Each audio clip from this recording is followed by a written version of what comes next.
Rebonjour et bienvenue pour cette troisième vidéo mini tuto Excel du groupe TIS de l'Académie de Poitiers. Donc suite à la création des menus déroulants, puis ensuite de la possibilité de trier des données dans un tableau, nous allons voir maintenant comment mettre en forme le tableau en utilisant des couleurs, notamment pour simplifier la lecture du tableau, notamment dans l'attribution de groupes et d'équipes. Alors nous revenons au tableau initial. Où là en fait l'idée va être assez simple, ça va être de donner des couleurs aux élèves qui font partie du groupe A, des couleurs aux élèves qui font partie du groupe B, etc.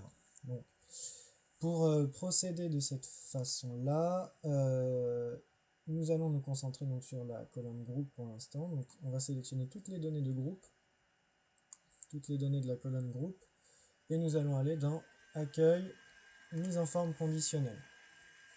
Là, l'objectif va être donc, par rapport à la donnée présente dans la cellule, d'y attribuer une couleur. Donc si dans la cellule il y a A, on va mettre par exemple du vert, si dans la cellule il y a B, on va mettre du rouge, etc. Donc comment on va faire? On peut aller ici dans Nouvelles règles, et on va aller dans le deuxième onglet, Appliquer une mise en forme uniquement aux cellules qui contiennent. On va chercher un texte spécifique contenant la valeur A. Donc ça veut dire que si dans les cellules sélectionnées on a la valeur A, on choisit ici une mise en forme. Donc là on a dit par exemple, en remplissage, on va mettre du vert. Voilà, vert. Ok. Donc là vous voyez que dans toutes les cellules comportant la lettre A, nous avons du vert.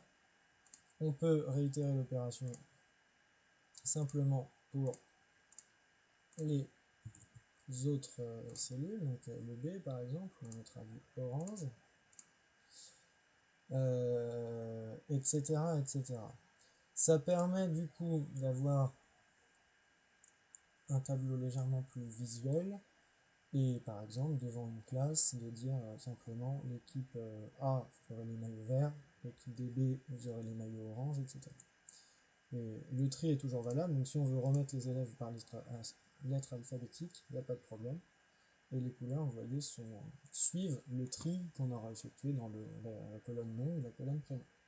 Donc voilà comment attribuer des couleurs, donc faire une mise en forme conditionnelle en fonction d'un texte spécifique.